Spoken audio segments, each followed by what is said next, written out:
Come to order. Court is now in session.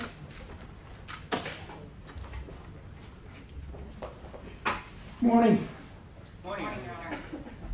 We have the matter of People versus Charles Merritt. Mr. Merritt is present in custody with counsel. District Attorney is present. We also, and that's on the criminal matter, we also have a related series of motions by various members of the media for to get access to the search warrants and the affidavits and the returns to those warrants that have been executed in this case. So contrary to what I originally said, we're going to take that up first. So if counsel want to state your appearances on the motion regarding the search warrant affidavits.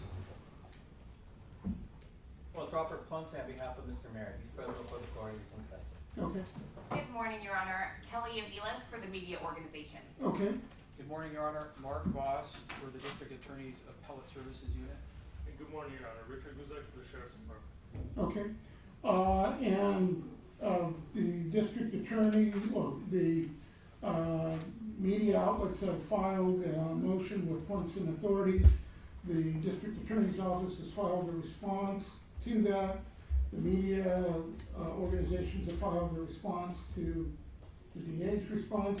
Sheriff's office also filed a brief basically joining in the district attorney's opposition to the motion. So Ms. Aviles, did you wish to be heard on your motion? Excuse me, Your Honor, Yes. I might interject. I'm sorry. The people have a pressing, a preliminary motion to seal the lodged opposition and attached exhibits. And our motion is for the court to deem that filed under seal. Okay, I thought they already have a redacted copy, don't they? They have the redacted copy, but for the lodgement to become part of this court record, you have to deem it filed under seal. Right now, it's only lodged under seal. Okay, the unredacted responses by the people in the sheriff's office are ordered filed under seal. Thank you, Your Honor. Okay, yes, Ms. Aviles, you wish to be heard on the motion? Well, yes, Your Honor. We make most of our main points in our And I have read the briefs on both sides. Great. And so basically we would argue that the delay that the district attorney is proposing violates our rights in that regard. Once you get over that issue, we do believe we have a First Amendment right, and there's also a common law right and a right by statute under Penal Code 1534. So with all those, we feel that when you look at the test that goes along with it, that the interest asserted by both the district attorney and the people and defense counsel, who has also objected to the unsealing of these warrants based on prejudice to his client's rights. We don't feel that A, those override the First Amendment right of access. B, we don't feel that even the proposed sealing is narrowly tailored to meet any kind of issue that they might have.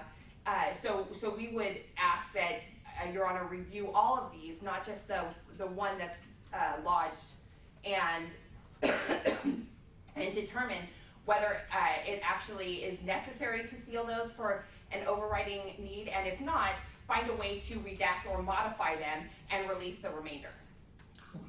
Mr. Voss? Yes, Your Honor. The people, since filing our opposition, have submitted to the court and to counsel a copy of the case in re Fair Finance, and I've submitted to your clerk a copy of that case under the record. Yes, I just received that this morning, and I've reviewed that. Thank you.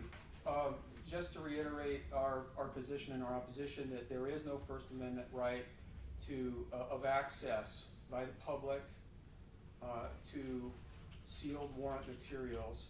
That is the majority rule. There's only the one outlier case in the federal circuit courts. That's out of the 8th Circuit from 1988. That case has gotten no love since. All the other big cases hold that there's no First Amendment right of access to sealed warrant materials, and those holdings differ a little bit as to timing. Some say before indictment, some say before arrest, things like that, but they all go that same direction.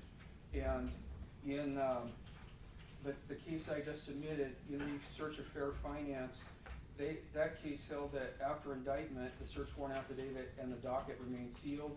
There was no First Amendment right of access to search warrant materials, even after execution of the warrant, even after indictment.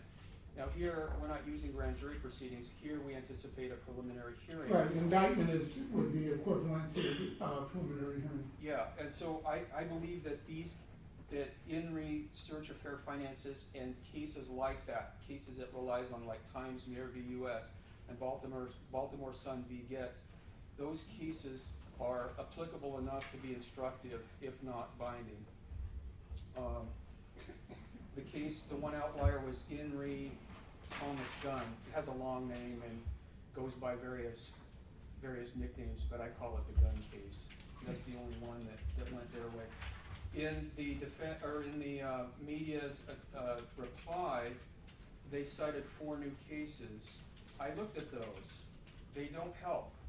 Vermont v. Schaefer dealt with a First Amendment right of access to a probable cause hearing and an associated affidavit, not sealed search warrant materials. California's People v. Jackson was not really a First Amendment case because the opponents to unsealing didn't raise the inapplicability of First Amendment access. Everybody just sort of assumed that the First Amendment applied as codified by then Rule of Court 243.1, which is now 2.550. That sounds abstruse, but it's a rule of court that basically codifies the First Amendment test. Nobody brought it up, nobody contested it like we are here. In New York Times held that there was a qualified First Amendment right of access after the investigation is closed, and that's all we're asking here. We have a few important things to finish, and by preliminary hearing we anticipate the unsealing of all these materials. All right. Did counsel for the sheriff's office wish to be heard further? No, we defer to the people here. And Mr. Ponce, you indicated that you were also opposed, but you didn't file any points of authorities. Yes, I'm joining with the arguments made by counsel and the documents that he submitted. There's plenty of time to be able to balance the rights of all, including the media and the press in this case. It can be balanced with a defendant's right to be able to have matters brought to the attention of the public in a timely fashion, where cross-examination or examination of witnesses can also accompany the facts that are being alleged in these affidavits. It's too difficult to be able to defend at this point in time unless we have the access to the witnesses that are actually proffering these opinions. It can be done simply. It can be done at preliminary hearing, and then afterwards, as counsel for the people have indicated, then there can be conversations regarding what the media access should be to any of those documents, and I will submit. All right. And Ms. Aviles, did you wish to be heard further? Yes, Your Honor. Thank you. I think that counsel has misrepresented the ideas that go behind the cases that we're talking about. So when we're talking about access to proceedings, what we're really talking about is a First Amendment right of access to information, and that cannot be narrowed unless there's compelling reason. And so I understand that there are counter arguments on both sides, but I believe there have been many cases which talk about the way to deal with that. There is a number of references in the cases cited by the people and in our brief talking about the assumption that after indictment there is a right of access to these warrants and related documents. And I think in this case, equating the preliminary hearing with the indictment is incorrect, because in an indictment, the defendant's not in custody. No one's been arrested when they're doing a grand jury proceeding and there is some indictment. That is not the case here. And I think that's what differentiates the cases they've cited from the current proceedings. So I think that's one issue. The other issue is that a number of cases have talked about the general idea of waiting for things that are going to become public in a court trial before the information is then released to the public. In the California Supreme Court case, NBC subsidiary, which is where the test from Court Rules 2.550 that we've been citing about the requirements that go along with sealing or unsealing motions, it talked about the lower court's order to wait to present the information until it was heard in public in front of the jury. And that has been consistently overruled as a problem for First Amendment rights. And so I think that here, that's exactly the effect that waiting for some preliminary hearing for a date unknown is doing in our case, in maybe a more creative way. It has the same effect on our First Amendment rights. So we object to that as well.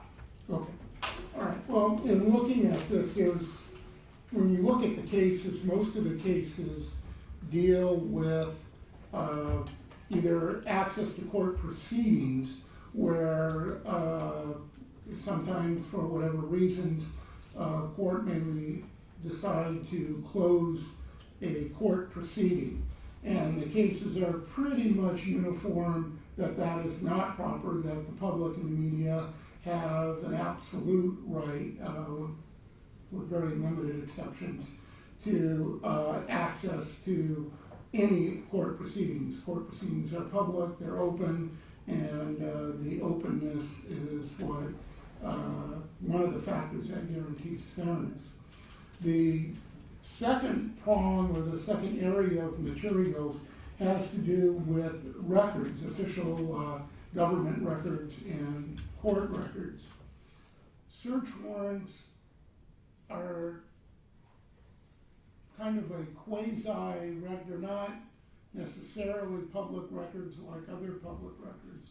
For example, in any investigation, there are hundreds and often thousands of pages of investigative reports by the investigating law enforcement agency. They conduct interviews, they do all kinds of investigation. Their reports are not public records. I think it's clear that those do not become public unless they are made public in terms of an affidavit to an arrest or a search warrant, in which case at some point they may become public. In looking at the cases they discuss, they try to come up with guidelines as to what falls within the parameter of an absolute First Amendment right, what is outside of that purview, and what may be a conditional right of access. One of the primary cases is Press Enterprise versus Superior Court, 1984 Supreme Court case. And that case analyzed, set up a two-prong analysis. The first prong to look at is whether or not what is being sought by the media has been historically open to public access. And the second prong is whether or not public access to that information would play a significant role in the functioning of the process in terms of showing the public that the process is fair and above board.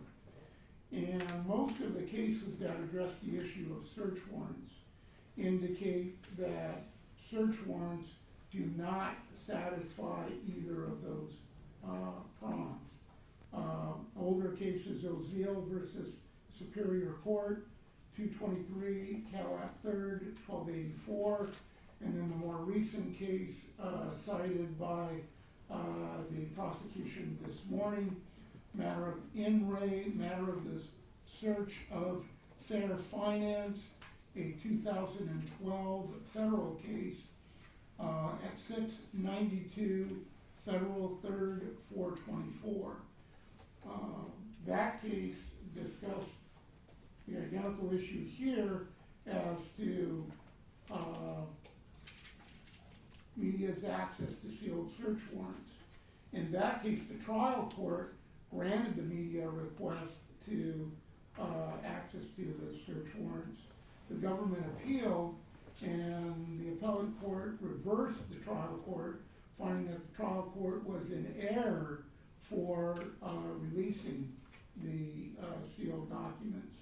The case indicated that search warrants historically do not fit either of the prongs of the press enterprise case, that they remain confidential. Significantly, they indicated in that case that they would remain confidential even after indictment. So I think that is controlling in this case.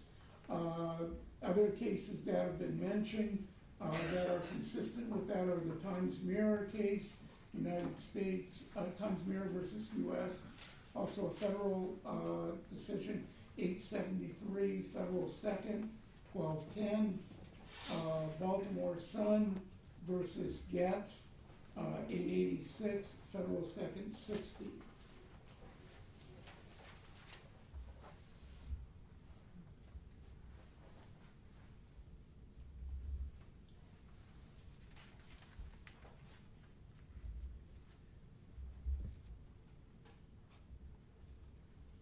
So based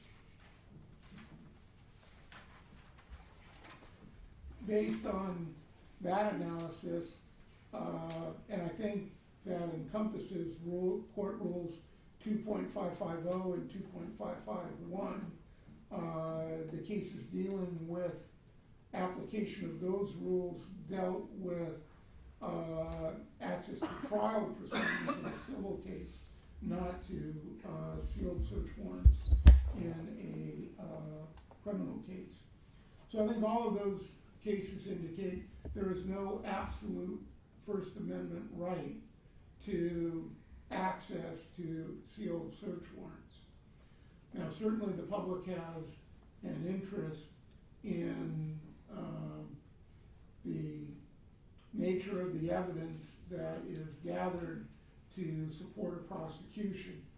And the point where the public gets their first view of that is generally either at a preliminary hearing, or if there's an indictment and the transcripts of the indictment are made public.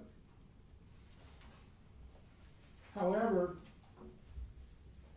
even though that's the case, if there was no compelling government or due process interest in keeping the information sealed, there would be no reason not to grant the unsealing request and to grant access to the media.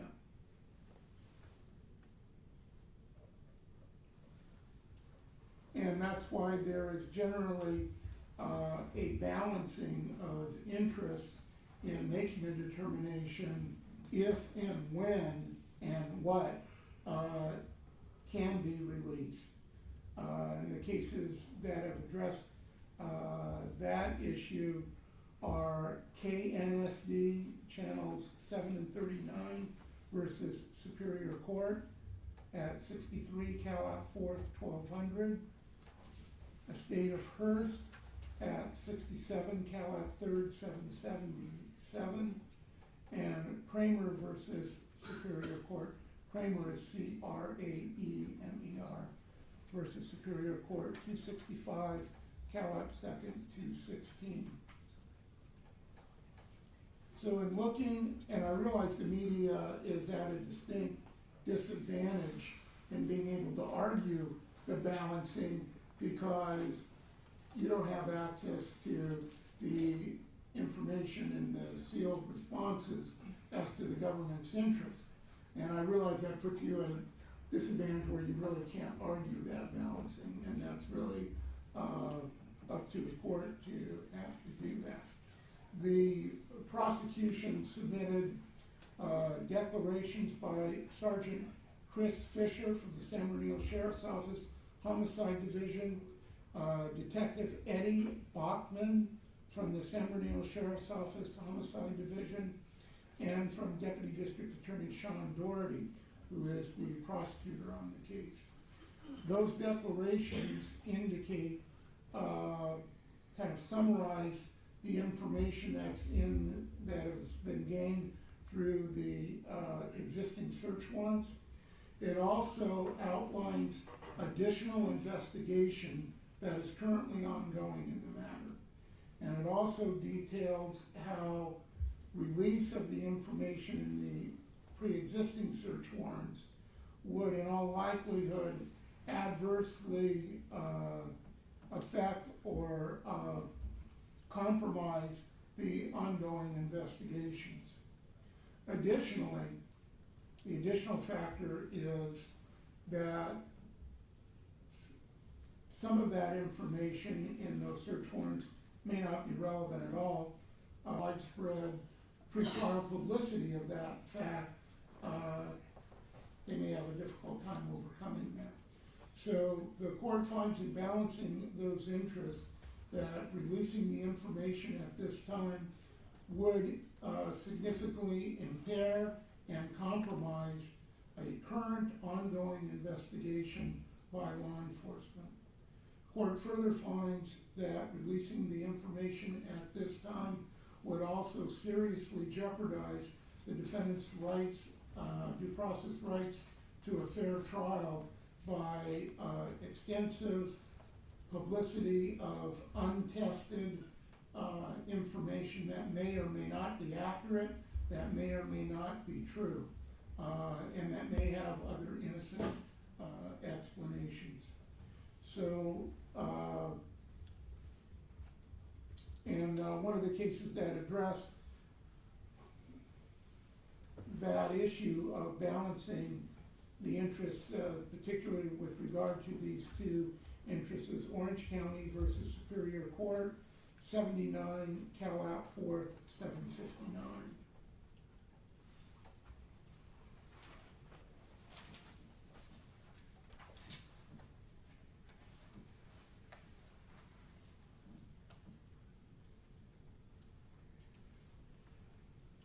So for all of those reasons, the motion by the media outlets to gain access to the existing search warrants, affidavits, and returns is denied at this time. As I indicated, at the time of the preliminary hearing, there will be the opportunity, number one, the prosecution would have to present their evidence to support a probable cause determination. So much, if not all of that information would be made public. The defense would have the opportunity to confront that evidence, to cross-examine on it, to submit or argue that the evidence is not accurate, not reliable, or there are innocent explanations of it. And at that point, there would no longer be, in the court's view at this point, there would no longer be a compelling interest to keep that information confidential. And I would anticipate that at the time of the preliminary hearing, unsealing all of that information and making all of that available to the media and the public at that time. Now, I recognize that the media does have an argument that sometimes cases of this nature are continued for an extended period of time, and that is a significant issue. So I'm certainly willing to revisit that issue if the case gets delayed significantly, to at least examine the status of the ongoing investigation. If we reach a point where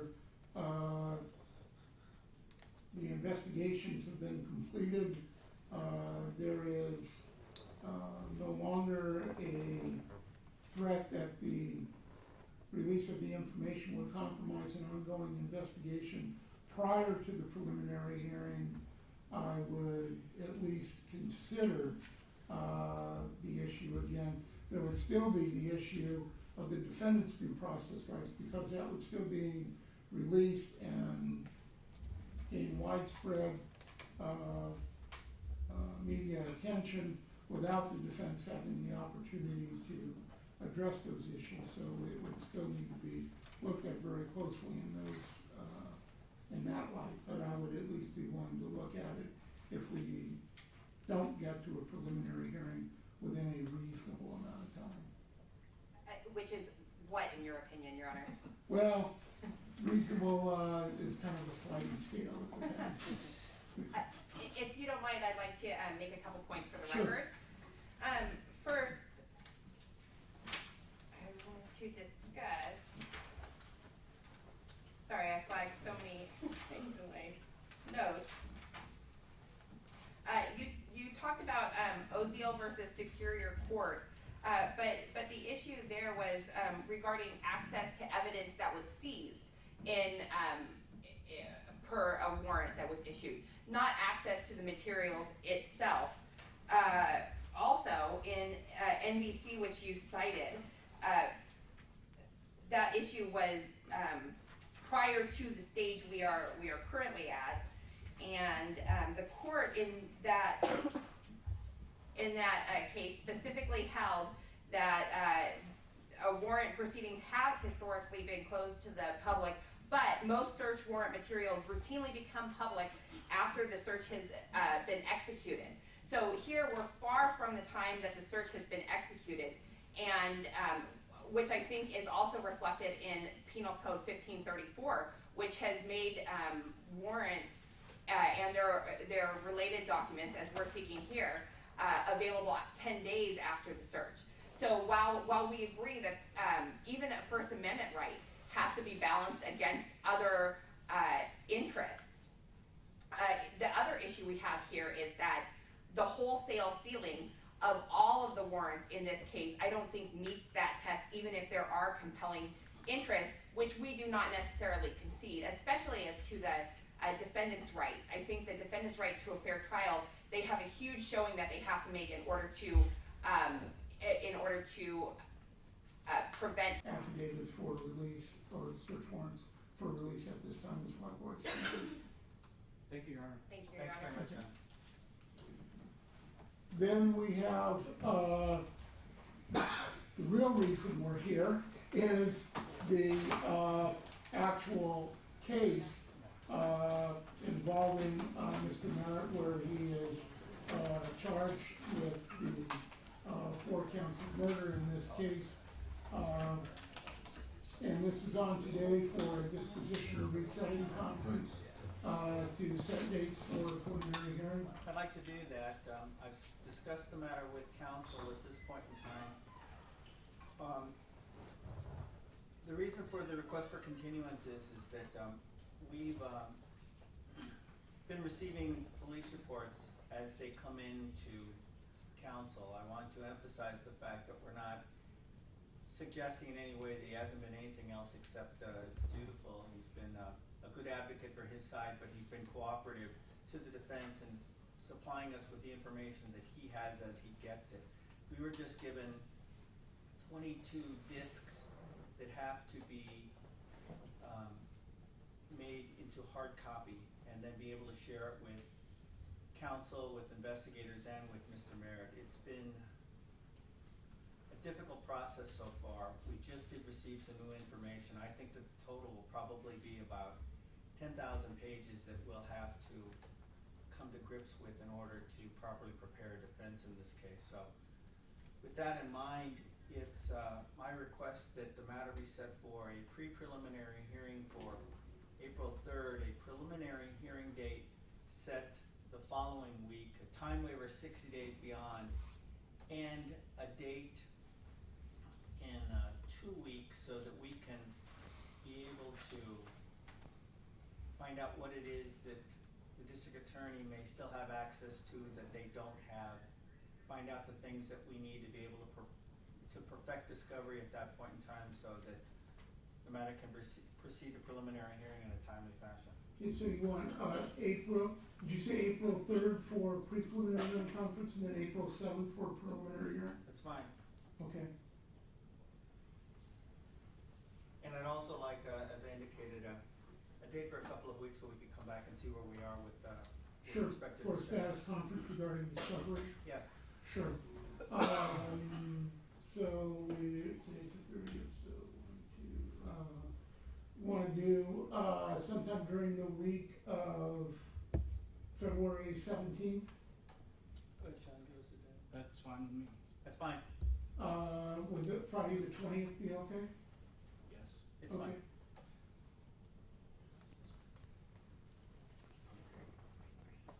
Okay, It's another issue that I want to address. I've indicated for the record, the process of trying to deal with discovery at this point in time. It has been time consuming, it's been a burden on my office, it's been a burden on Mr. Merritt. He receives police reports, discovery as I get them. I've had to hire people to be able to redact police reports, to be able to take them from discs and be able to put them on hard copy so that he can actually read them and then have it disseminated to my staff. It's been a expensive process, it's been a time-consuming process. In this case, there's still discovery that has to be reviewed, as I've indicated. There's still a lot of work that has to be done. There's been problems in this case, first and foremost, with Mr. Merritt's wish to have this matter proceed to preliminary hearing and ultimately to trial as soon as possible. And as soon as possible, the court's already talked about the relativity of terms in the criminal justice system. That certainly is one. To the extent that he has a medical condition that is requiring him to have an accelerated process in his mind as to how this case can be resolved, and he's welcoming a full opportunity to be able to do that at a preliminary hearing and at a trial.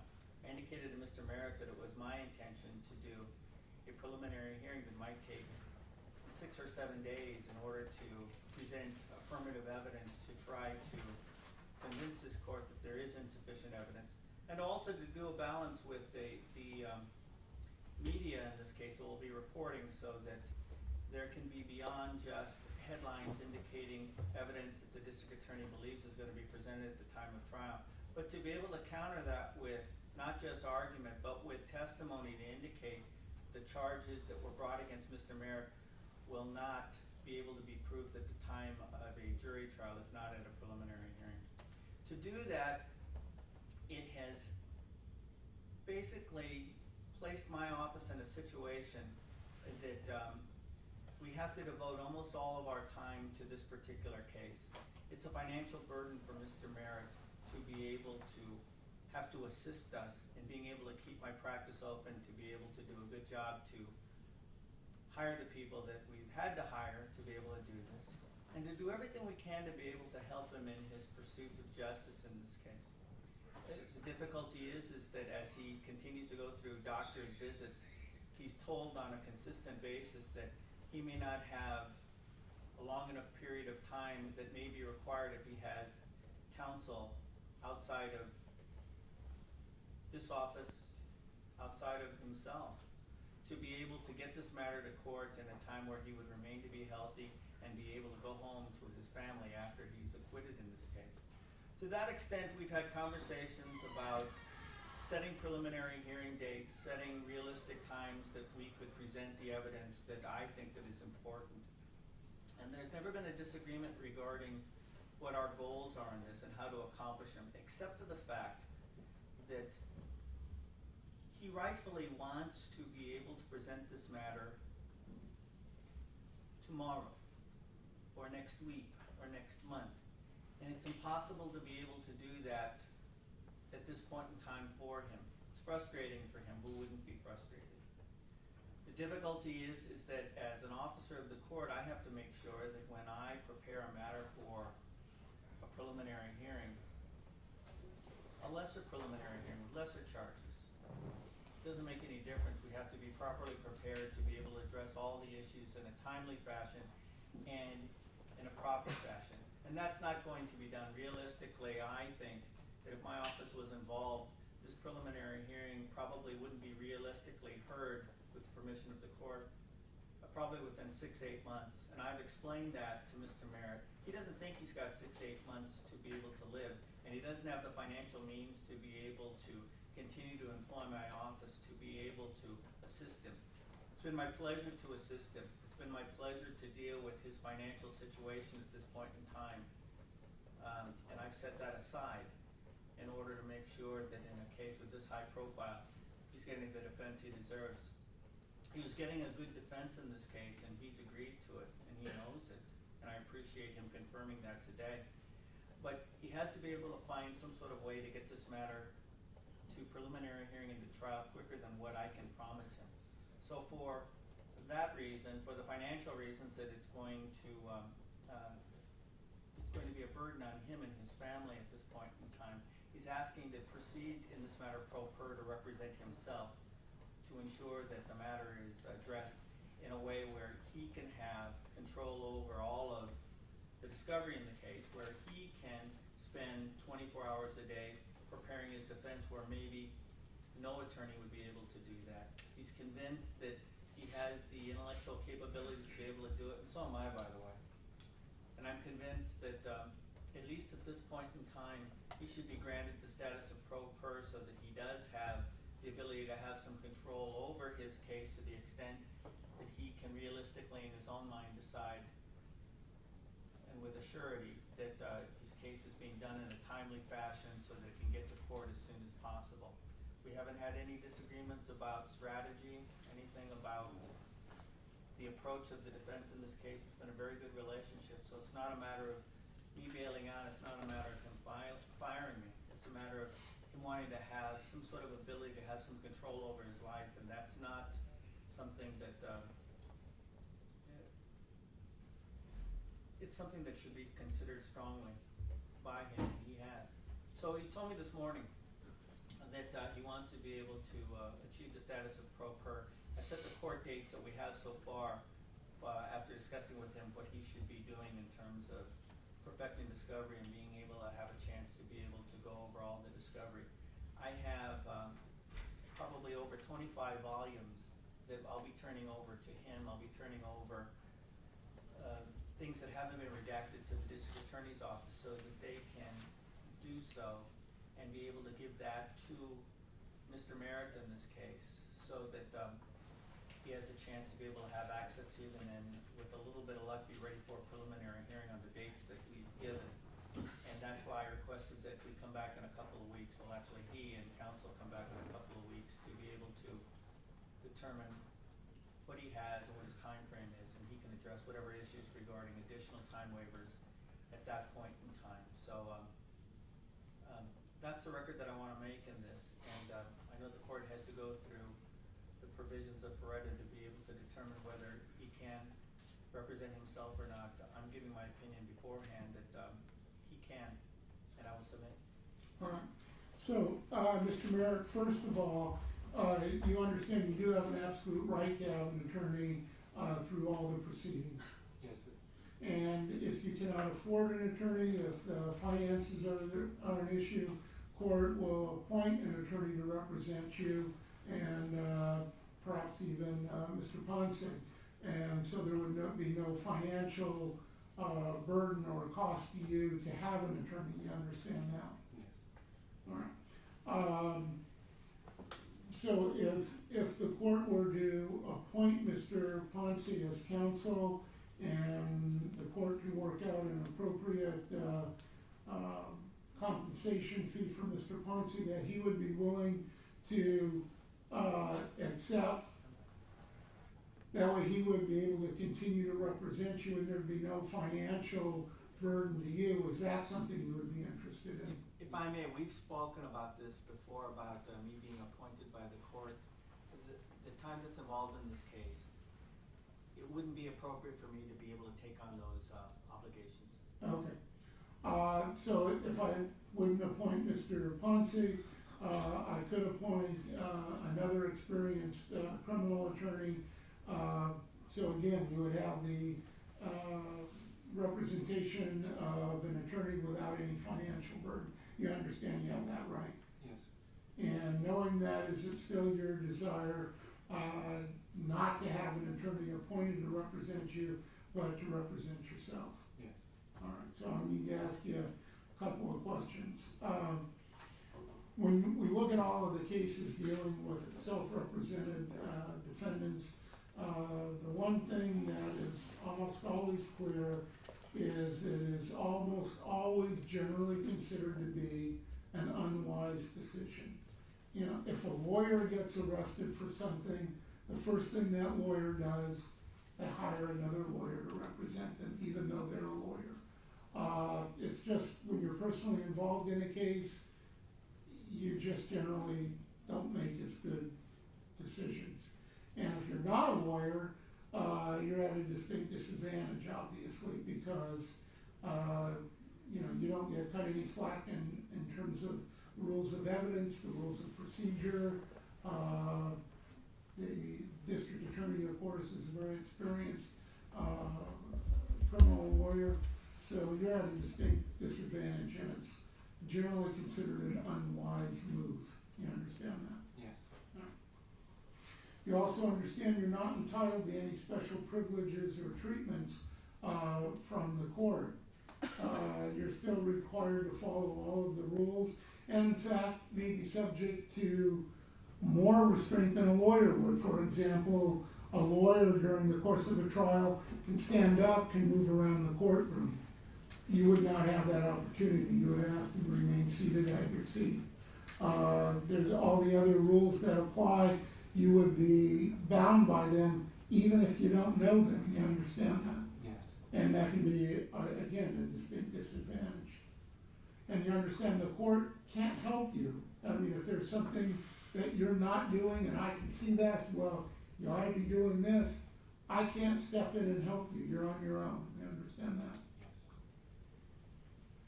And as I indicated, you understand that the prosecutor is an experienced criminal attorney, and obviously the prosecutor is not going to be lenient with you. Their job is, they're convinced that you're guilty, and their job is to convict you. And they're not going to cut you any slack because you're representing yourself. You understand that? And again, you understand that when you have someone who is not a lawyer, who doesn't know the rules of evidence, who doesn't know the rules of criminal procedure, it's difficult to compete on an equal footing with someone who is an experienced attorney. And again, you're at a distinct disadvantage in that.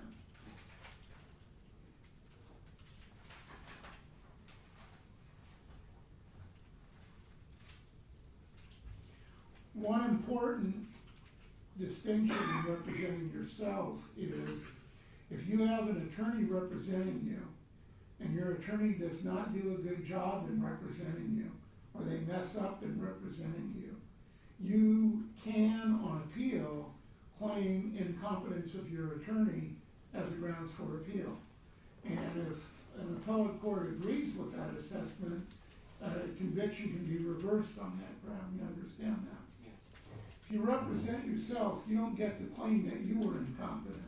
No matter how bad a job you do, the appellate court's not gonna say, well, if it was a lawyer, we would call this incompetent and reverse the conviction.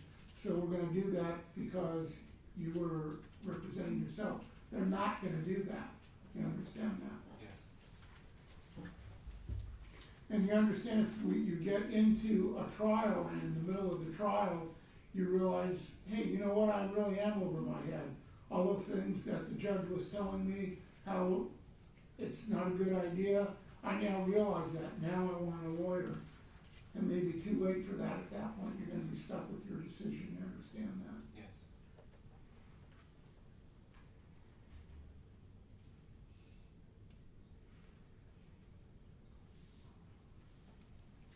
Have Have you ever represented yourself in any kind of a proceeding? No, You understand you're charged with 4 counts of murder? yes, You understand that the district attorney, generally after the preliminary hearing, will make a decision whether to seek the death penalty or whether to seek the penalty of life in prison without the possibility of parole. And obviously, if the district attorney indicates that they have decided to seek the death penalty, there are lots of other very specialized procedures that apply to a situation where the district attorney is seeking the death penalty. Again, you'll be at an extreme disadvantage in attempting to deal with those issues on your own, not being an attorney and not being an attorney who specializes in those areas. You understand that? yeah.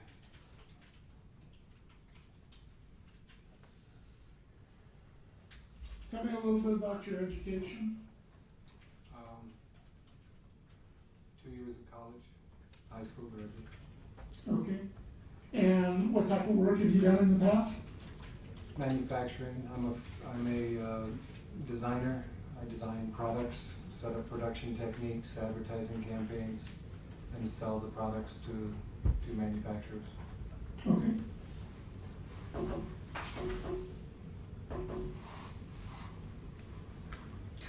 You indicated that you do have a medical condition. Yes, Okay.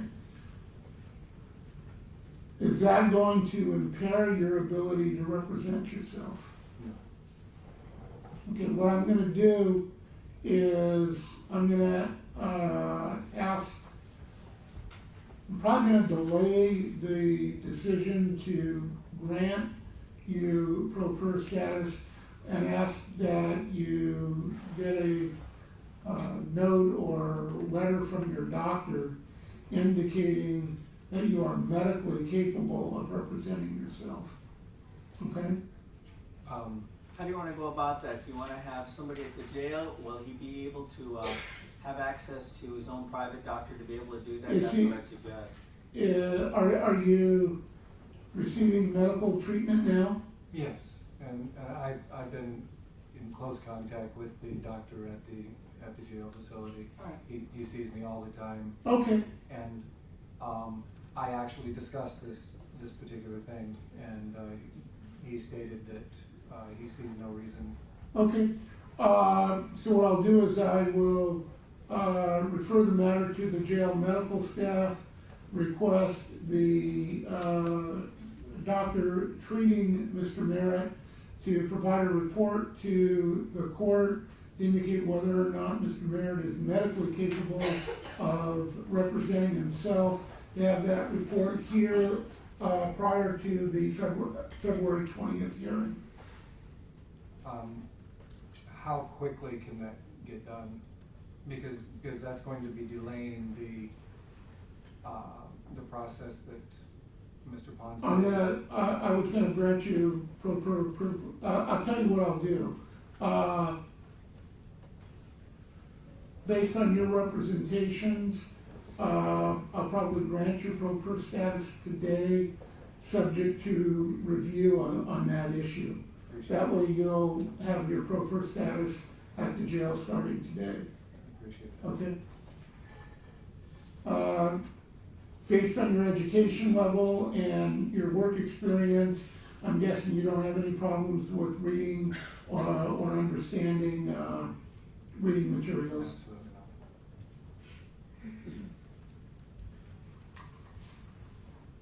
Can I address the court quickly? Yes, Would you consider advising Mr. Merritt that he does have the ability to request an investigator in the case and also Sure. to be able to request advisory counsel, if not counsel? yeah, I was gonna get to that, yeah. Terrific, thanks. All right, and some additional consequences of going pro per, you indicated spending, 24/7 preparing your case. Probably not gonna work that way. As you know, there are regulations at the jail. If you are pro per, you do have some pro per privileges. access to the law library, but that's not 24/7 and is regulated by the sheriff. What materials you have in your cell that's available to you might be regulated. I can make some orders with regard to that if it gets cumbersome. If there's huge amounts of material, you may not have access to all of that at one time. So those are additional problems, you understand that? Yeah. As Mr. Ponce pointed out, you do have a right to have an investigator or a runner appointed to assist you to conduct investigations, contact, interview witnesses, and so forth. There's a form for you to do that. Perhaps Mr. Ponce can assist you with that. I am going to appoint both advisory and standby counsel for you.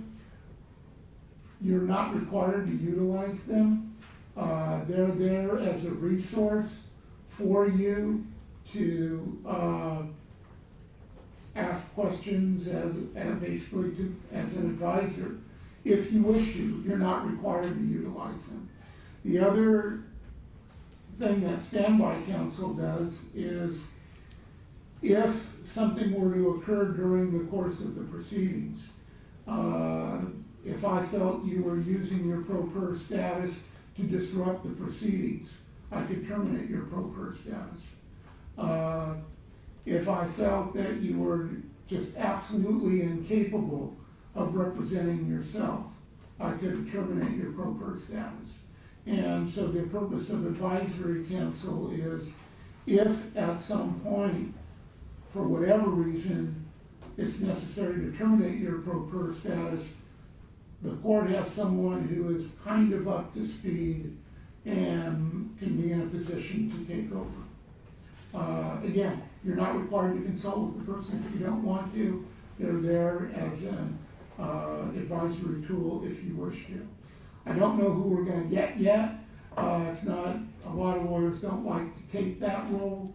I asked Mr. Ponce, I think he indicated you would not be willing to accept that role. Is that right? That's correct, Your Honor. All right. So we'll see if we can get someone in that regard.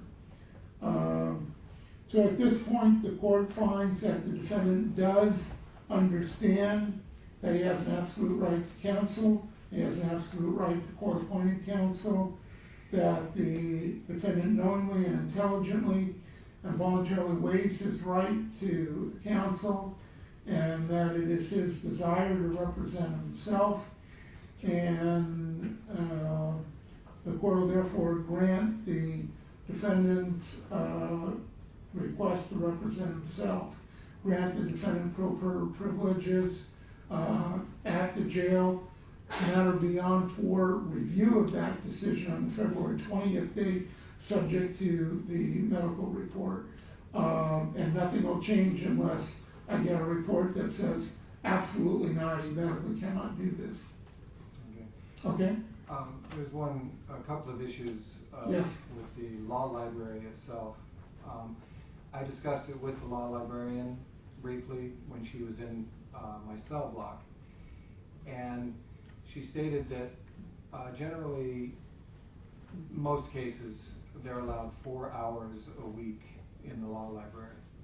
She said there are many exceptions, and that obviously because of the status of my case, that she would be happy to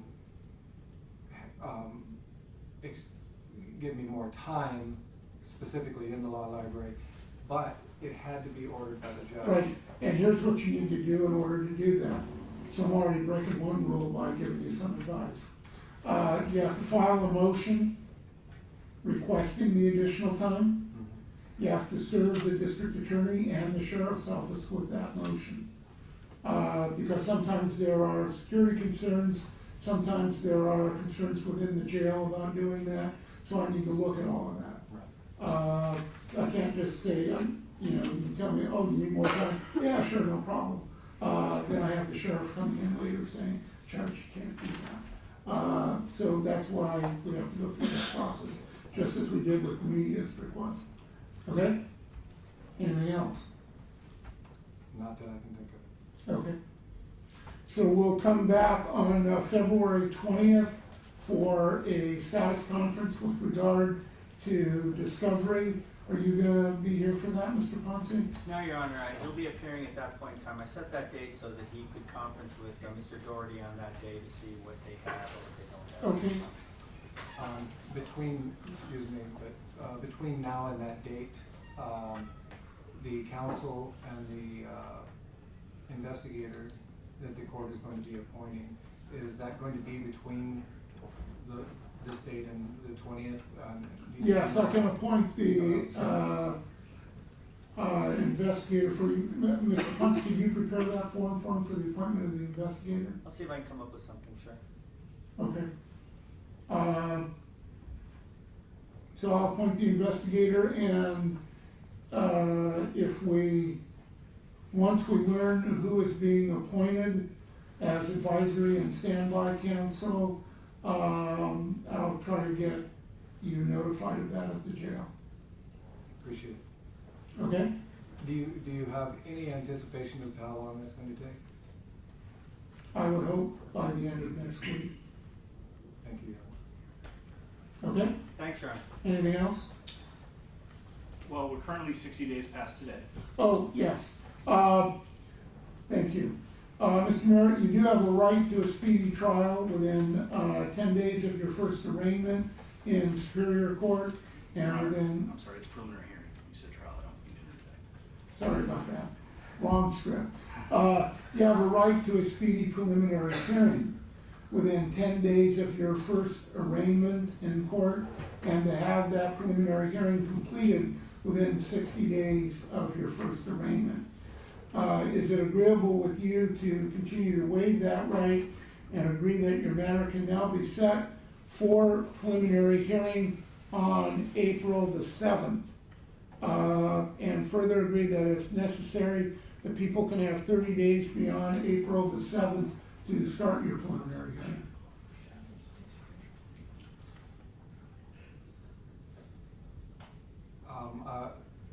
The people can change it from the 7th. No, they can't just arbitrarily change it. But if there was some reason, like maybe a witness wasn't available, maybe the court wasn't here, maybe it needed to go over a couple of days, that your time frame would encompass 30 days beyond the April 7th date. Thanks. Is that agreeable with you? Yes. All right. We'll show a 30-day time waiver beyond the April 7th date. Okay? Thanks very much, Your Honor. Thank you. Anything else? No, Your Honor, thank you. All right, we'll see everyone back February the 20th. Is that gonna be in this department or 20? That can be in 21. 21. Yeah. Okay.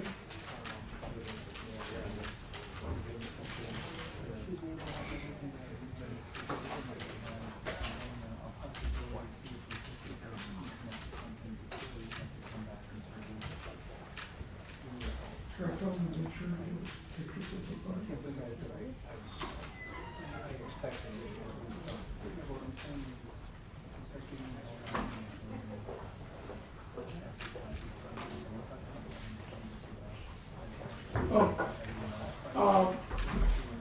Mr. Merritt, I'm gonna give you a form to fill out. It's basically the same questions that I went over with you. I need you to answer those questions, initial it, and sign it, so we can have that part of the record, okay? And I gave it to the. Oh, okay, okay, very good. Caroline. Yes. Okay, Thanks, Your Honor. thank you.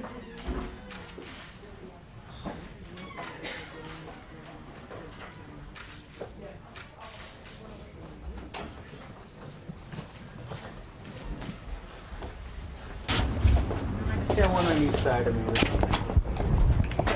These are the people, I'm not getting started, I'm just introducing them. They're people that have been working on the case with me. I have co-counsel Tess Ponce, and Mr. Milton, Leroy Milton, has been investigator in this case from the beginning. Tony, can you back up just a little bit?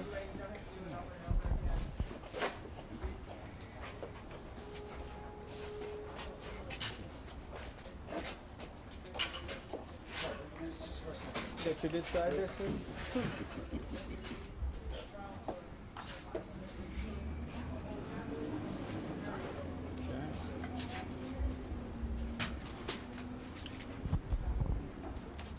Everyone good? Who are we waiting on? I don't know. Just 1 second, that way we can. He's not ready. Oh, okay. Just give me a minute. Sure, you're fine. It's fine. How did they figure out whose two cameras get in? Paper, rock, scissors. Very scientific. Everybody process. takes one step You backwards. guys, some of you rest and some of you don't. It's rock, paper, scissors. It's kind of who shows up first. You know, it's not really. There's no system really. Let me know when you're ready. Whoever gets on. I got to turn this on. Okay, One more second.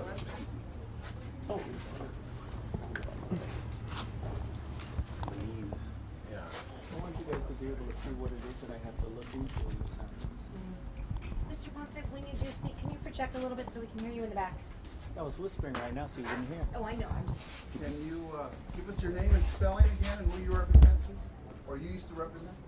My name is Robert Ponce, P-O-N-C-E, and this is Tess Ponce, co-counsel in the case, and Leroy Milton, who is the investigator in the case. Tell us what happened and what went into this decision. All right, so instead of just giving a statement, I gave you all the complete statement in court, everything that had transpired prior to the decision made by Mr. Merritt. I gave it to you guys. I'm willing to answer a few questions at this point. Okay, I'll make a quick statement. So here's the status of the Merritt case in terms of, I think, the publicity that is going to be completely over the top now since he's decided to go pro-perp.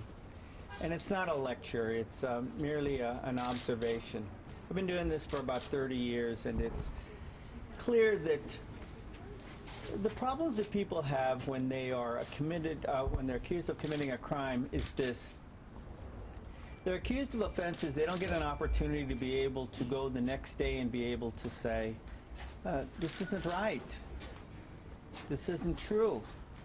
And the difficulty for Mr. Merritt is that he wasn't getting an opportunity to be able to get his matter before the court in a manner that he wanted to, as fast as he wanted to.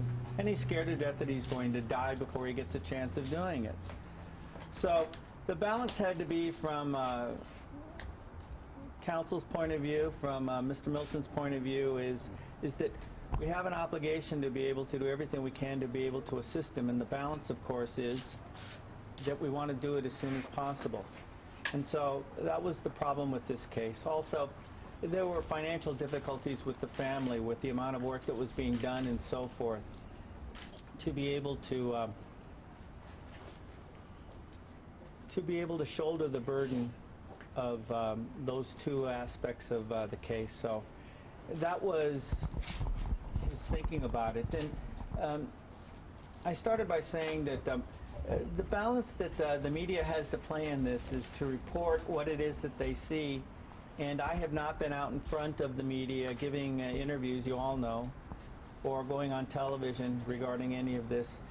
And it's because, as I often say, it's the facts that prevail, and it's the search for truth. It's not just the district attorney's search for truth, it's the defense search of truth in this, so that we can have innocent people go home in a timely fashion. Well, the timely fashion in this case was not going to be appropriate for Mr.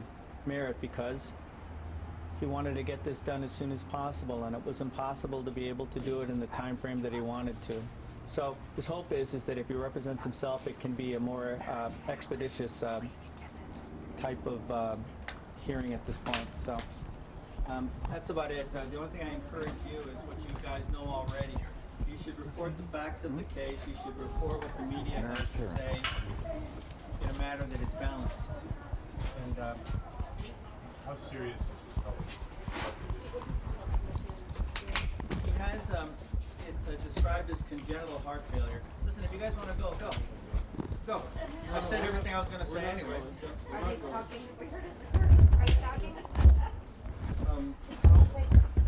How poignantly did you try to talk about being a lawyer? I mean, that sounds like an insane decision made based on what he faces, the death penalty of no trace. I think he's smart enough to be able to know what he's getting into. I think he's smart enough to know that he's capable of being able to, at this point in time, represent himself.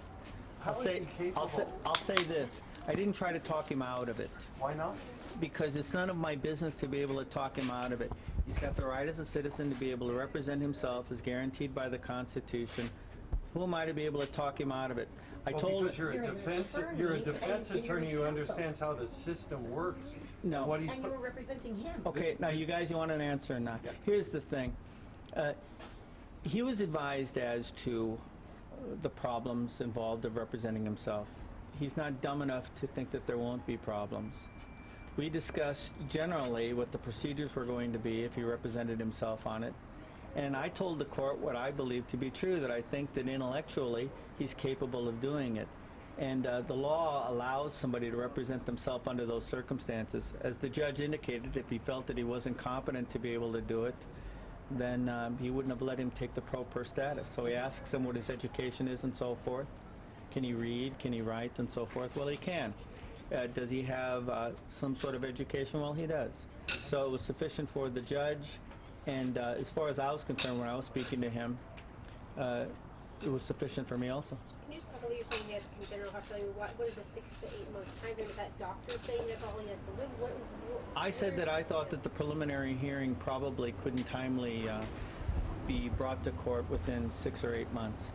And he doesn't have an actual time frame as to how good his condition's going to be in 6 to 8 months. He's just scared to death that he's not going to make it. So. But Robert, you know that it's congestive, not congenital? It's congestive heart failure. Congestive. Yeah. Hey, So Robert, you're saying that April 7th is not going to be enough time for him to adequately prepare? I don't know. It wouldn't have been enough time for me. For him, I don't know. Robert, you know, I saw in the court, you know, an example of him not knowing the basic procedures and filing a motion and more jail time at the jail or jail, you know, library books and things like that. How can you honestly say he's going to be able to defend himself in a possible death penalty case? I think at this point in time, he has a constitutional right to be able to do it. How well he does, you'll be here to be able to report it. It also doesn't mean that necessarily he's going to stay pro per forever. He doesn't have to. He's also going to have the benefit of having an investigator and an advisory council to be able to assist him in this. So he'll have what the law provides him, the ability to be able to represent himself and have some assistance. Mr. Ponce, can you explain why wouldn't he just go with, if financial was also an issue, why not just go with the public defender? Would it not have moved as quickly if it went that route as well? Time is really of the essence in his mind. The answer is that I don't know. Did you say what is wrong with him, or are you saying like what is his illness? He's got congestive heart failure.